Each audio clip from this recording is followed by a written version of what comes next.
This 17 News at Noon podcast is brought to you by Clinica Sierra Vista. Welcome back to 17 News at Noon podcast, where we share your news on your schedule. Good afternoon, and thanks for joining us for 17 News at Noon. I'm Nicole Gitsky.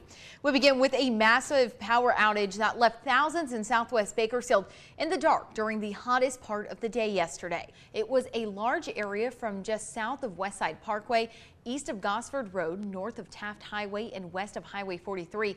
PG&E says the outage was caused by an equipment issue, leaving over 8,000 homes and businesses with no power, and that also meant no AC. We talked to a gas station owner who says people came in to stock up on gas for generators and other supplies. Mostly it was just coming in and buying, ices, the Slurpee type of thing, or the sodas, teas, stuff like that, and of course the beer. Power was eventually fully restored around 11 last night. We have an update on the largest fire burning in the state of California. The Beckwourth Complex fire has grown to over 95,000 acres. And the good news, though, they have gotten an upper hand on containment. It is 71% contained. It's made up of two fires that merged together north of Lake Tahoe. So far, the flames have destroyed around 20 homes. Mandatory evacuation orders have been issued for several areas. Nearly 3,000 firefighters, including some from Kern County, are helping fight the flames. Officials estimate the fire will be fully contained by the end of the month. Meantime, Kern County and Bakersfield firefighters were also sent to the river fire burning in Mariposa and Madera counties. KCFD says they dispatched a hand crew of about 10 firefighters to the front lines there. City Fire dispatched a crew of 4 to provide structure protection. The crew consists of a captain, engineer, and 2 firefighters. Now, the river fire has now burned more than 9,000 acres of oak and grass woodland in the Sierra Nevada foothills. Containment this hour is now 21% contained. The river fire has also triggered an air alert for the San Joaquin Valley Air Pollution Control Center. Meantime, police need your help in finding a missing at-risk elderly man. The Kern County Sheriff's Office says 66-year-old Antonio Figueroa Cash was last seen yesterday evening on Buena Vista Boulevard in Lamont. He is 5'7", 160 pounds, with gray hair and brown eyes. He was last seen wearing a blue shirt, light blue pants, and black shoes. If you've seen him, call KCSO at 861-3110. Now to the latest on the coronavirus front. Public Health announcing 1 new COVID-19 death along with 134 new cases. As it stands, the county has seen over 1,111,000 cases since the pandemic first began.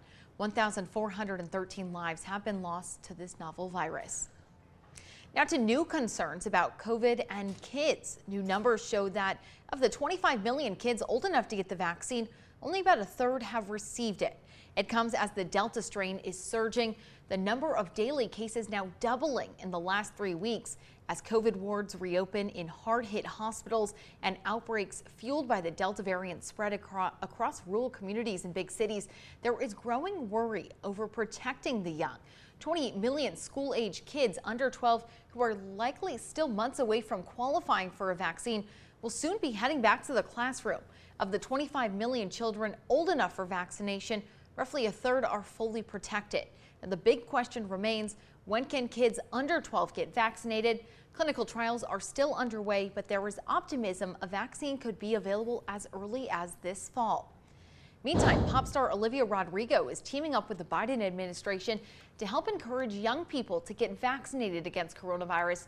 The singer and actress met with President Biden and White House Chief Medical Advisor Dr.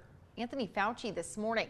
Rodrigo, known for hits Driver's License, Good For You, and Deja Vu, is scheduled to cut videos urging young people to get vaccinated against the virus. The video messages will be shared with tens of millions of social media followers, as well as on the White House accounts. And speaking of kids, newly updated school guidance has many wondering whether students must wear a mask when they return to the classroom next month, even if they are fully vaccinated. Students are set to return to the classroom, but it won't look like pre-COVID because students will still be required to wear their masks indoors. Now, students will be required to wear that mask, but that decision is now causing some controversy with parents and other leaders. I personally do not feel that we need to have our children in masks outdoors, recess, sports, etc. When the bodies are in motion and they have the benefit of outdoor ventilation, the risk of transmission is exceedingly low. And I do feel that our kids should be in masks indoors, but recess and PE and sports are going to be the perfect opportunity. For now, the California Department of Public Health has left the decision on how mask wearing will be enforced to each district. And for parents that know it's their responsibility to not only teach, but also help keep others safe as well. The Bakersfield City School District did not get back to us when we requested an update. Also, Kern High School District, they're saying that they are drafting plans and will release their details in the coming weeks. Clinica Sierra Vista is now offering rapid COVID-19 testing and COVID-19 vaccinations. Call 833-278-4584 to make your appointment. But don't delay. Clinica Sierra Vista, putting patients first. Well, with this triple-digit heat, you may have noticed you are sweating more than usual. I for sure have. Well, we are all looking forward to those cooler temperatures once they arise, but focusing on the health benefits of sweating in the meantime might help distract you from that much-needed relief we want in the weather. Jessica Meyers, a functional health and herbal expert, is joining us once again to share some of those benefits to sweating. And Jessica, you're in Tehachapi. Usually it's cooler up there, but I'm sure you are sweating plenty as well. Absolutely. I think it's usually about 10 degrees lower, and it's definitely the hottest summer here that I have experienced. I personally like the mid 70s, light breeze. It's not the case, so I really try and stay focused on the benefits of getting sweaty. And well, the first well-known benefit of sweat is that it's going to help your body avoid overheating by regulating your temperature. When you sweat, the evaporation of the sweat, it cools down your body and it helps to keep you safe in the heat. And you also excrete a small amount of environmental toxins, such as heavy metals, through your sweat. There are certain elements that are even excreted better by sweat than our primary detoxification methods, such as urine or stool, which makes sweating an important daily biological process. And interestingly, there's one study that has shown that women are slightly more efficient at detoxification through sweat than men. Isn't this because women are better? I mean, I'm of course. Kidding. Just kidding. But for me, I am always thinking about, if you work out or just be outside or anything, sweating helps, just release those pores. I mean, it gets clogged up. It's a great way to just, do that. Absolutely. When you are outdoors and sweating and in the heat, it even can help to boost your immune system. You have a detoxification system called the lymphatic system, and it works to remove waste from your body, critical for your immune health, but it doesn't have a pump to move the lymph around like your heart moves blood around. So even just going from outside, working out in the hot temperatures, to going inside and hopping in a cool shower, it can help because that drastic temperature change encourages that flow through your body. But it's definitely important to remember, whenever you are sweating, be sure to hydrate frequently, small frequent sips of water to replace those fluids that are lost.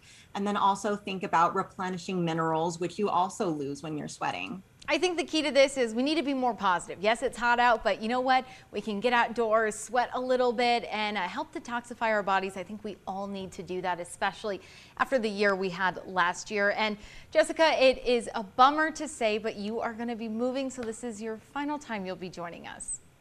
That is right. We're going to be moving further south to be closer to family. But Nicole, it has been such an honor and a privilege to serve our community here with these segments. Jessica, we always look forward to your tips, and we wish you the best on your move and just life in general. And you can always find more tips on Jessica's information and everything she provides on our website and also on her Instagram page as well. We'll see you, Jessica. Thanks, Nicole. An unexpected tax refund will hit some 4 million bank accounts in the coming days. The roughly 4 million in refunds will be sent to people who overpaid taxes on their 2020 unemployment benefits.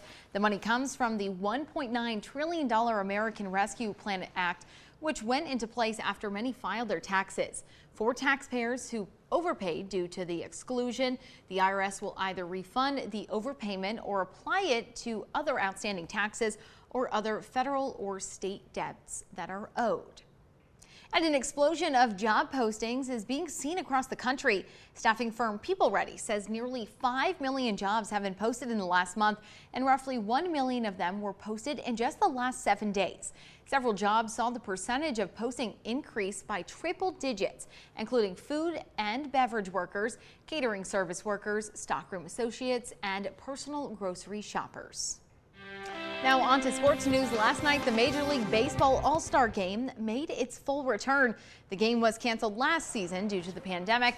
The American League dominance at the AllStar Game continued last night. Now the AL, after jumping out to a quick 4-0 lead, rolled to a 5-2 win over the National League at Coors Field in Denver.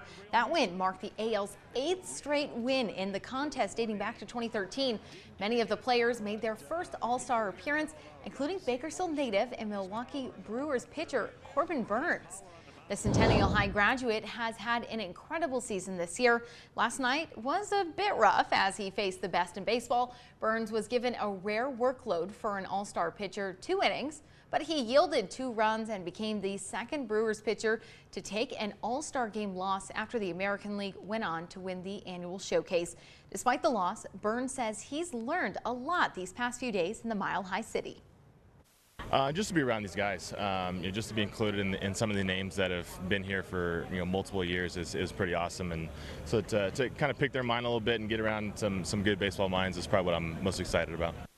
The 26-year-old finished the first half with a ridiculously low 236 earned run average. Now that's making him one of the top 10 best pitchers in the MLB.